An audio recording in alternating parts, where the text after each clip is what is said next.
अस्सलाम वालेकुम। वालेकुम सलाम। कैसे हैं सर आप? खैरियत से? अल्हम्दुलिल्लाह, अल्लाह का शुक्र। सर क्या नाम है आपका? Rizwan Shabbir Kiani, advocate Supreme Court of Pakistan. जी सर, फिर आप मुझे बताइएगा, जैसे कि आप जानते हैं कि सुप्रीम कोर्ट और हाई कोर्ट का जितना भी सिस्टम है, डेटा है, वो सारा डिजिटलाइज हो गया। आप लोग की इवन की वोटर लिस्टें भी ऑनलाइन कर दी गई हैं। आप क्या समझते हैं कि जो ऑनलाइन सिस्टम है, इसको कितनी जल्दी इम्प्लीमेंट हो जाना चाहिए, या आपकी नज़र में इसकी क्या इंपॉर्टेंस है? देखें, ऑनलाइन सिस्टम की जहाँ तक बात करेंगे या डिजिटलाइजेशन की बात करेंगे तो हमें दुनिया के साथ चलना होगा। आप अगर यूरोप की मिसाल ले लें, आप अमेरिका की मिसाल ले लें, आप इंग्लैंड की मिसाल ले लें, तो वहाँ पे अब तमाम जो प्रोसीडिंग्स हैं वो उनमें से मोस्टली ऑनलाइन होती हैं। वहाँ पे आपका पेपर वर्क मिनिमाइज कर दिया गया है। आपने कोई हार्ड फॉर्म में कोई पिटीशन फाइल नहीं करनी, सारी पिटीशंस ऑनलाइन फाइल हो रही हैं, सारी रिप्लाई ऑनलाइन फाइल हो रहे हैं, उनके काउंटर एफिडेविट्स ऑनलाइन फाइल हो रहे हैं। और अब अगर उसके बाद कोर्ट प्रोसीडिंग्स की बात करें तो जितने भी कोर्ट प्रोसीडिंग्स हैं वो सारी रिकॉर्डिंग होती हैं, और वहाँ पे फिर उसके मुताबिक जो आपका रिकॉर्डेड एविडेंस है या रिकॉर्डेड आपकी प्रोसीडिंग्स हैं वो पार्ट ऑफ द रिकॉर्ड होती हैं और वो आपके जुडिशियल फाइल का हिस्सा होती हैं। उसके बहुत सारे फायदे हैं। एक तो आप ये देखेंगे कि सबसे बड़ी खासतौर पर पाकिस्तान में, इसलिए मैं इसको बहुत ज़्यादा सपोर्ट करूँगा कि हमारे पास अपनी पेपर इंडस्ट्री नहीं है और हम तमाम पेपर भी दुनिया से इंपोर्ट करते हैं, जो कि बहुत बड़ा हमारा मुल्क का ज़र मुबादला जो है वो बाहर जा रहा है इसकी मद में।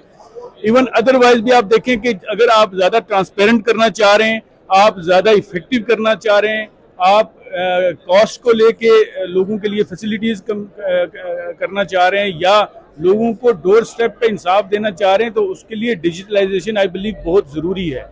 और मैं बिल्कुल इसको सपोर्ट भी करता हूँ, और मैं हमेशा जहाँ पे भी बात होती है, जहाँ पे मैं बाहर की तरफ से प्रेजेंट होता हूँ एज अ रिप्रेजेंटेटिव, तो हमेशा इस बात पे मैं फोकस करता हूँ कि हमें हमारा जो जुडिशियल सिस्टम है इसको as soon as possible digitisation की तरफ लेके जाना चाहिए। सर माशाल्लाह से आप काफ़ी सीनियर एडवोकेट हैं, तो आप मुझे अपनी एक राय दीजिएगा कि एक रिपोर्ट के मुताबिक ये सामने आया है कि पूरे पाकिस्तान में 20 लाख मुकदमात ज़ेर अल्तवा हैं। इसी तरह सुप्रीम कोर्ट की अगर हम बात करें तो वहाँ पे भी 50,000 प्लस केसेस जो हैं वो ज़ेर अल्तवा है।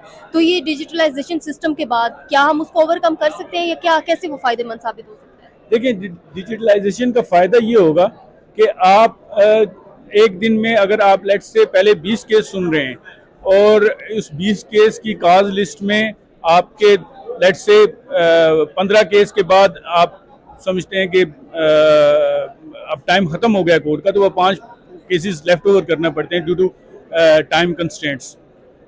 तो उस चीज़ को मद्देनजर रखते हुए हमेशा काज लिस्ट छोटी रखी जाती है कि आप विद इन टाइम, लेकिन समटाइम्स ऐसा होता है कि 9 बजे कोर्ट शुरू होती है और 10:30 बजे, 9:30 बजे, 10 बजे वो ख़त्म हो जाती है। उसकी रीज़न ये होती है कि वो जो केसेस लगे होते हैं उसमें किसी में भी इफेक्टिव कोई हेयरिंग नहीं हो सकती, किसी ना किसी वजह से अर्जेंट हो जाते हैं, तो वो जो आपका रिमेनिंग टाइम है वो वेस्ट हो जाता है।